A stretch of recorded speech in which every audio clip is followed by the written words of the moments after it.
ठंडी हवाएं चल रही हो और साथ में अपना मनपसंद कार्य करने को मिल जाए तो मज़ा ही आ जाता है। आज अंतर्राष्ट्रीय महिला दिवस के अवसर पर मैंने सोचा क्यों ना एक खास पेंटिंग बनाई जाए। यह पेंटिंग कलकत्ता की कालीघाट पेंटिंग है। इसके लिए सबसे पहले मैंने एक रफ स्केच तैयार किया है जिसमें मैं अब रंग भरना आरंभ करूँगी। पहले मैंने वाटर कलर्स लिए हैं जो मेरे पास कई सालों से पड़े हैं। अब मैंने एक एक कर रंग भरना शुरू किया। सबसे पहले मैंने ग्रीन कलर को लेकर उसे इन पत्तियों में भरना आरंभ किया।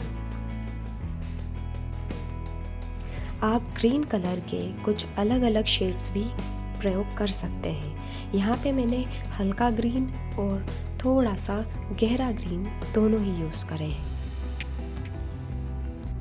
इस कला की यही खूबसूरती है कि ये अपने आप में ही पूर्ण होती है।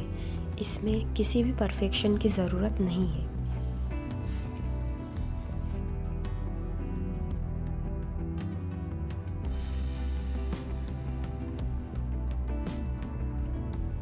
उसी हरे कलर का प्रयोग करके मैंने इस स्त्री के साड़ी को कलर करना शुरू करा। आप चाहें तो इसमें भी शेडिंग कर सकते हैं, लेकिन मैं वाटर कलर का प्रयोग कर रही हूँ, इसीलिए मैं शेडिंग का काम बाद में करूँगी। जब तक मैं इस पेंटिंग में रंग भर रही हूँ तब तक आइए मैं आपको कालीघाट चित्रकला की कुछ रोचक कहानियाँ सुनाती हूँ। कालीघाट पेंटिंग की शुरुआत 19वीं सदी में कलकत्ता के कालीघाट मंदिर के पास से विकसित हुई। तब यहाँ के चित्रकार पेंटिंग्स बनाकर मंदिर के बाहर ही बेचा करते थे और लोग उन्हें अपने घर की साज सज्जा के लिए खरीदने आते थे। कालीघाट पेंटिंग की खासियत ये होती थी कि इसमें मोटी उभरी हुई लाइन, फ्लैट और चपटे रूप और कुछ सीमित रंगों का ही प्रयोग होता था। कहते हैं कि एक बार एक चित्रकार ने एक अंग्रेज अफसर की शराब के नशे में लड़खड़ाती हुई पेंटिंग बनाई। इसे देखकर अंग्रेज अफसर बहुत नाराज़ हुए, लेकिन एक समय बाद यह पेंटिंग्स समाज में सच्चाई दिखाने के रूप में प्रयोग की जाने लगी। धीरे धीरे इसमें देवी देवताओं के, जानवरों के चित्र भी प्रयोग में आने लगे।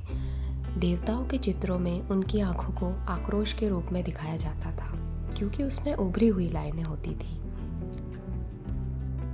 यह पेंटिंग कला का सिर्फ एक रूप ही नहीं बल्कि समाज में सोच और सांस्कृतिक परंपरा की अमूल्य धरोहर भी है। अब इसी के साथ मैंने इस पेंटिंग में बैकग्राउंड कलर दे दिया है।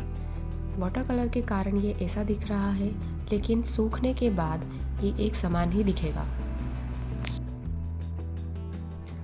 अब धीरे धीरे इसके बाकी हिस्सों में भी मैंने रंग भरना आरंभ करा है, जैसे कि ये ढोलक और साथ में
इस स्त्री के चेहरे पर कलर करने के लिए मैंने 3 रंगों का प्रयोग किया है, जिसमें सफ़ेद, पीला और हल्का सा लाल रंग मिलाया है, जिससे बिल्कुल इसकी स्किन का कलर बन गया है। अब इस स्किन कलर को मैं इसके फेस पर और हाथों पर भरूंगी। अब अंत में इसकी स्किन का कलर पूर्ण हो जाने के बाद हम इसके बालों को कलर करना आरंभ करेंगे।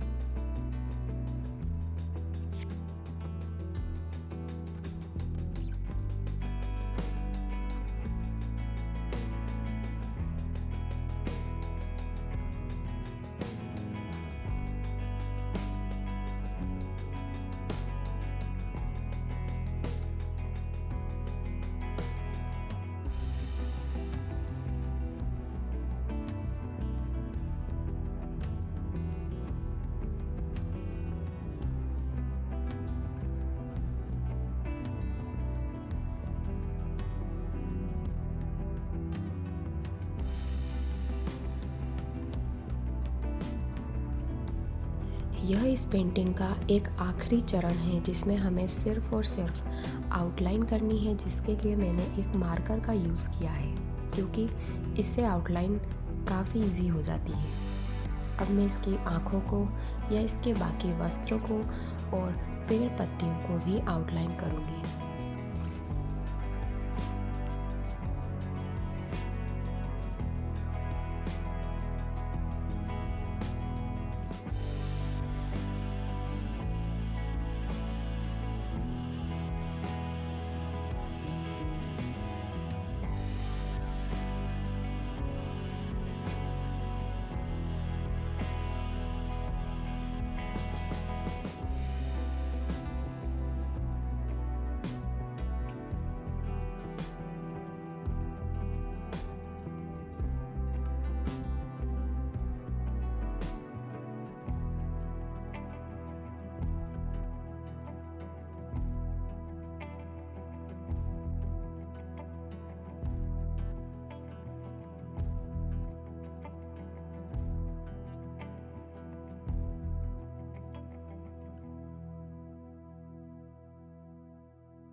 कलकत्ता की यह कालीघट पेंटिंग अब बनकर तैयार है।